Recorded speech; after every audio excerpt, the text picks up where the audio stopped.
Okay, folks, welcome to our Anthropocene to the Ecozoic webinar.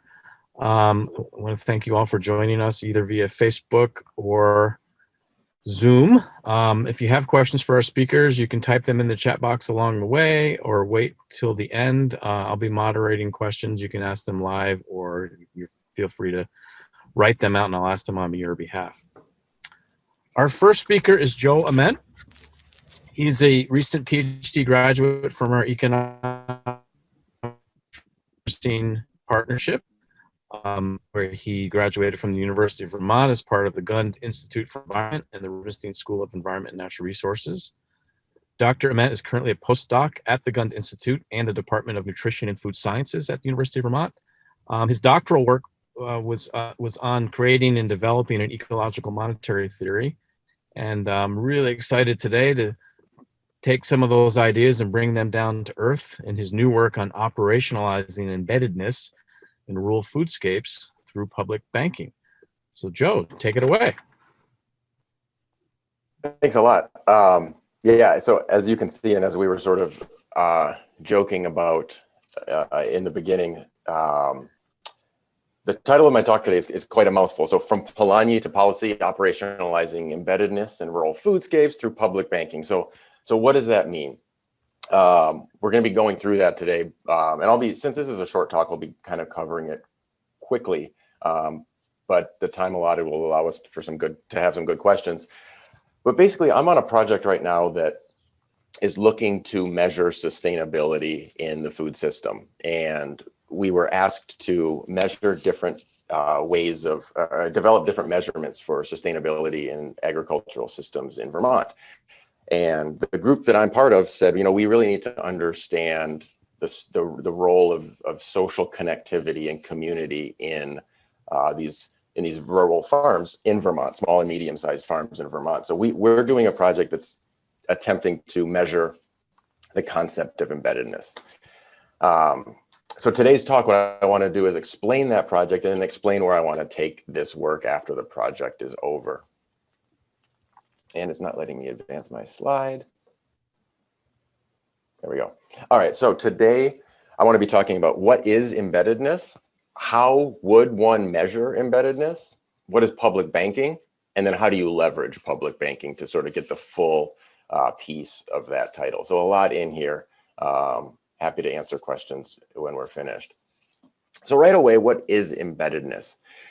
We're all familiar, or I imagine most of us are familiar with the rational actor model. In the neoclassical economic theory, the rational actor model essentially says that economic actors are asocialized and exist as selfish beings who make decisions for their own self-interest based on perfectly rational minds that attempt to maximize utility. And essentially in this asocial world where society doesn't exist, it's just a bunch of amorphous globs of desire, I think, as Veblen said. Karl Polanyi, a sociologist from the middle of the last century, said, people aren't rational actors, people are deeply embedded in the communities within which they operate. So it was sort of trying to critique this rational actor model. And importantly, the rational actor model lays the framework for market society and developing markets and supply and demand curves and all of these things that we're used to seeing at the economics level and the policy level specifically. And Polanyi importantly said, markets are deeply embedded within the society within which they operate, right? There aren't these asocial markets that exist outside of society. Markets are deeply embedded. And his argument was sort of that embeddedness basically argues that economic systems are limited by those non-economic institutions, community, society, love, trust, family. Those things all work to limit sort of some of the downsides of too unembedded markets. And these things are things like trust, community, connection to the landscape, and these types of things. So Polanyi's big argument was that it's not profits that are driving economic systems, but rather value sets that are driving these economic systems and then developing those communities. Okay, so then the question is, how do we measure embeddedness? Well, I've done a ton of literature review and in the world of embeddedness and sustainable agriculture. And essentially what I've done is developed this metrics that I've called the embeddedness type matrix. And what we have here is this idea of instrumentalism. And instrumentalism is essentially this spectrum that essentially says, are your values individual or social? Do you hold values where you're prioritizing individual goals, or are your goals prioritized by the well-being of the community?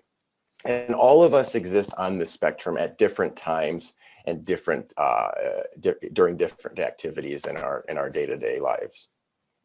There's this other concept of marketness.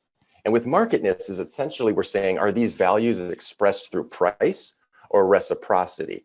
So if I'm very interested in local community food, am I exercising that value through getting the cheapest deal I can on that price, on that food, or am I doing it by operating or purchasing that food from a local vendor who's deeply embedded within my city, right? So we can see that we're existing on this spectrum of instrumentalism and marketness. And when we put those two ideas together, you can see sort of a matrix coming together here. So I've decided to call each quadrant in this matrix disembedded, under-embedded, over-embedded, or embedded. And the key takeaway from this really is that markets aren't sort of the opposite of embedded, right? Markets are deeply embedded within society. So rather than thinking of embeddedness as good or bad, to think about it as a type, right? There are different types of embeddedness. And that allows us to figure out how can we measure this concept of embeddedness. What I've done is said this green area is sort of where we would have sustainability, right? So a sustainable farm would be in this embedded quadrant, not fully instrumental with these perfectly individual goals, but it's hard to be sustainable if you can't, if you don't prioritize your economic goals, because you'll fail as a business and you won't be around in the next quarter. And these the values that are being expressed are related to the landscape and the ecological sustainability of the farm. So I've worked on putting this green area on this metrics to sort of call it the sustainability region. Okay, then the question comes, how do we measure something like that? And if anyone knows me, they know that I was probably pretty skeptical at trying to measure something such as instrumentalism and marketness and embeddedness. But that was my job. I had to see if there was even a way to do this. So I went at it. And I think I've developed a pretty good way to measure embeddedness and at least get a model for understanding the type of embeddedness that individuals display in the market. So again, going back to this concept of instrumentalism and marketness, I've developed a survey that we will put out to around 100 consumers and 100 producers in the Vermont foodscape across 10 different industries. And that survey asks questions to get at the instrumentalism and those values, such as, I know my customers by name, or I use local byproducts as inputs to production. And the questions that will attempt to get at marketness are things like, my mortgage payment is a concern, or profit is my top consideration.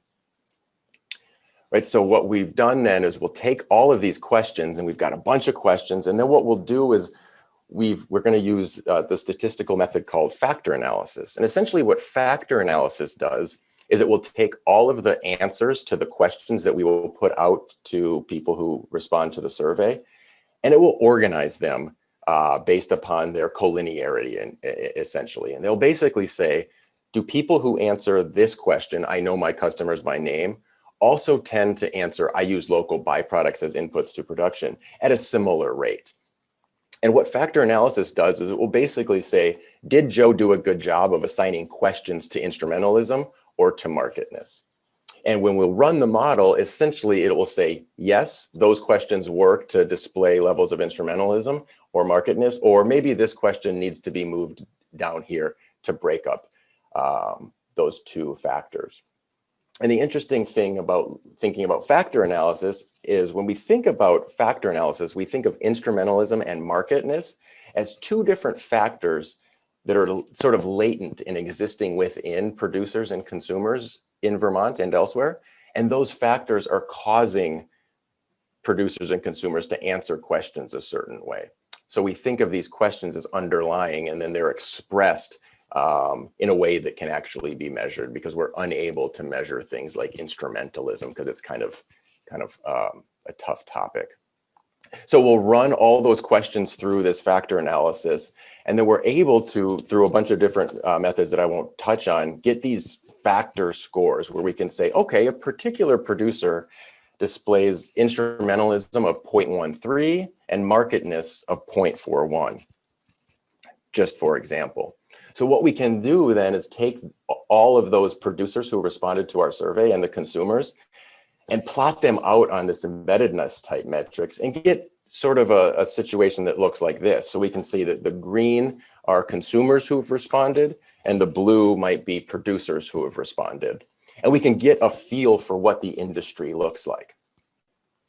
Okay, that's a lot. I understand that was a lot. But now we get to put a pin in that, put it to the side for a second, and let's talk about public banking. So what is public banking? This will be brief, but I'm also happy to discuss it later. Corporate commercial banks, Wells Fargo, Citibank, JP Morgan, are owned by shareholders, right? They're traded on the New York Stock Exchange and they're owned by profit-seeking shareholders. Public banks are owned by the public. Citizens of cities, citizens of states, citizens of nations own these banks. Corporate banks receive interest from the public. So when a city, for example, has their money, their operating account with Wells Fargo, they pay a fee to have that money there, and they pay interest on when those cities borrow from those banks, and when they sell municipal bonds to raise money for public works projects. So cities pay interest payments to corporate public banks. Public banks don't charge their governments for that banking service, right? So public banks are able to save governments and municipalities on interest, which municipalities can then spend on public works projects, roads, investment in infrastructure and whatnot. And importantly, corporate commercial banks create loans for profit, whereas public banks are able to take the deposits that they're holding and create loans into the public for goals. So they could create a loan for an energy, a green energy infrastructure or sustainable agriculture, or things like this, without the goal of profitability, with the goal of sustainability or environmental and economic justice. Okay, so the question is, how do you leverage a public bank? So going back to that embeddedness type matrix, if we look at a lot of dots in maybe one of the lower right quadrants, and we can look at the answers behind the placement on this metrics, we can say land and equipment make it so that farmers display a really heightened focus on price and profit. And I think that is probably what we'll see when we get these surveys back, is that mortgages and capital improvement projects are really expensive for farmers and cause them to have an intense focus on price and profit that might be moving them into the direction of under-embedded or over-embedded or disembedded quadrants. So then a public bank, for example, could purchase a tractor that it would allow small farmers to use. It would just loan it out, it could lease it out, or it could just buy it for the city that then different farmers within the city could use as needed. They could do the same with land. A public bank could purchase a lot of land and place it in a trust so it wouldn't be developed, and it could lease use of that land to farmers, or it could just allow farmers to incubate, for example, for 5 years and say, look, you're a young farmer and you want to get going, you can have this land for free for 5 years. Or a public bank could be able to create 0% or very low interest loans for land and equipment. So they could say, hey, do you need access to a mortgage for a land? Don't go to Citibank or Wells Fargo, come talk to us and we can get you a very low interest rate for land or capital capital equipment. And what this essentially does is it allows us to take this individual, for example, who is in this disembedded quadrant, displaying somewhat high levels of marketness and somewhat high levels of instrumentalism, and through the public banking mechanism of low interest rates or the land trust that I just discussed, can move those individuals and change the motivations so that their answers on later surveys could be more aligned with an embedded quadrant in that sustainability sphere. And that is 14.5 minutes, so I'm a little early. Again, I understand I just threw a lot at you. I'm happy to kind of detail some of that in the question and answer section. I just kind of wanted to explain the work that I've been doing because I find it kind of interesting and kind of cool from a theoretical and then a policy perspective.